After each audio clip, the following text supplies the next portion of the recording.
L'univers est rempli de complexité. Entre les galaxies lointaines, la merveille de la vie et les technologies stupéfiantes, des fois il est difficile de croire que toutes les interactions de l'univers sont causées par les mêmes quatre forces qui sont connues comme les quatre forces fondamentales de la physique. En ordre croissant d'intensité, ces forces sont la force gravitationnelle, la force nucléaire faible, la force électromagnétique et la force nucléaire forte. Même si elle est la force la plus forte de l'univers, la plupart de nous connaissons très peu au sujet de la force forte nucléaire. Nous savons que c'est la force qui tient les noyaux atomiques ensemble, ce qui est important, mais est-ce que cette force a d'autres effets? Et comment est-ce qu'elle fonctionne? Ce sont des questions qu'on essaiera de répondre dans cette vidéo. Pour faciliter notre tâche, nous allons commencer par définir quelques termes et expliquer quelques concepts pertinents. Les protons et les neutrons forment les noyaux atomiques et ils partagent le nom nucléon. Ces derniers sont des types de particules qui sont appelées des hadrons, et ces types de particules sont composés de particules encore plus petites appelées quarks, 3 quarks pour chaque nucléon. Il y a 6 différents types de quarks appelés saveurs, chacun avec ses propres propriétés de masse, charge et autres.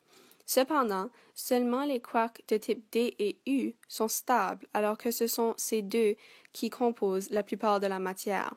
Comme vous pouvez le voir, les quarks de type U ont une charge de plus 2 sur 3 et les quarks de type D ont une charge de moins 1 sur 3. Alors, un hadron avec 2 quarks D et un quark U est sans charge, ce qui fait un neutron, et un hadron avec un quark D et 2 quarks U ont une charge de plus 1, ce qui fait un proton à son tour. De plus, des quarks peuvent être dans un de 3 différents états quantiques qu'on appelle des couleurs. Ces couleurs sont soit le rouge, le bleu ou le vert, et ils ont une très très forte tendance de changer de couleur. Cependant, c'est une loi de la nature que tous les hadrons ont besoin d'être neutres ou blancs. Les 3 couleurs de base donnent le blanc quand on les mélange. Imaginez qu'on mélange de la lumière verte, bleue et rouge pour faire de la lumière blanche. Malgré la tendance des quarks de changer de couleur, les hadrons ont besoin d'être neutres. Un autre concept important est l'existence de l'antimatière.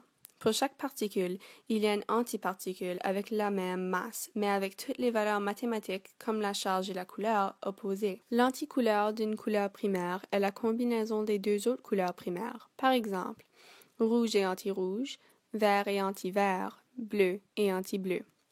De plus, les paires particules-antiparticules peuvent apparaître spontanément, surtout dans les situations où il y a beaucoup d'énergie. Finalement, vous aurez besoin de savoir que chaque force a une particule messagère qui transmet la force entre les objets qui sont en train d'interagir. Par exemple, pour la gravité, la particule messagère est l'infameux boson Higgs et pour l'électromagnétisme, c'est les photons. La force nucléaire forte est la force fondamentale la plus forte avec une intensité de 10 à la 38 fois celle de la gravité. La force nucléaire forte est divisée en deux parties, la force forte fondamentale et la force forte résiduelle. Ce premier est responsable de la stabilité des hadrons et les quarks qui les forment. La force forte et résiduelle est responsable de l'existence des noyaux atomiques. La force forte fondamentale fonctionne par permettre aux quarks à l'intérieur d'un hadron de changer de couleur tout en conservant la neutralité de couleur à l'intérieur du hadron.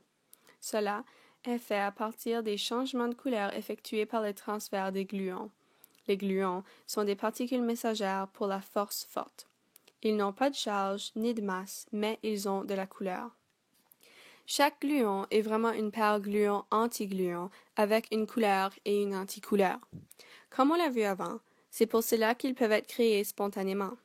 Quand un quark émet un gluon, il change de couleur selon les couleurs du gluon émis pour que l'ensemble demeure neutre.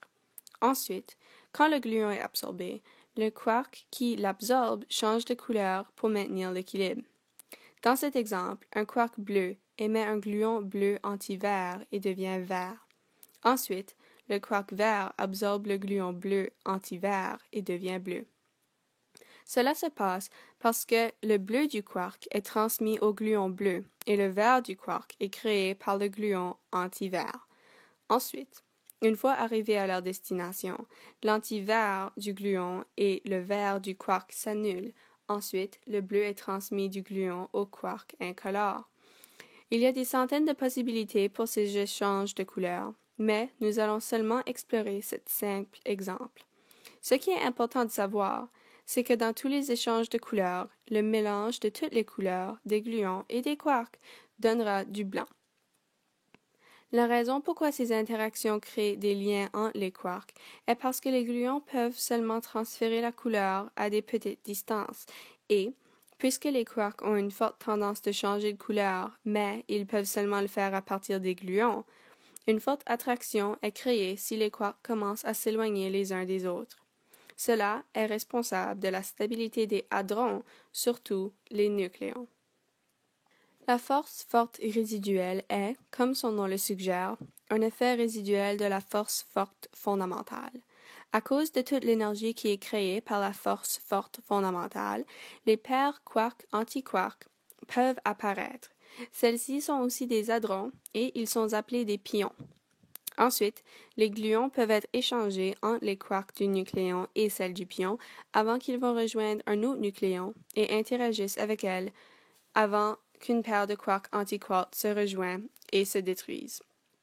À cause de ce phénomène, les couleurs peuvent être transmises de façon indirecte entre les hadrons sans que l'équilibre des couleurs soit affecté, ce qui crée une forte attraction entre les nucléons d'un noyau atomique et permet l'existence de cela malgré la répulsion électrique qui existe entre les protons. Pour conclure, la force forte nucléaire est la force la plus puissante de l'univers. Elle permet l'existence des hadrons et des atomes. Cette force est la base de l'existence du monde qui nous entoure, et je crois qu'elle mérite d'être bien comprise et appréciée.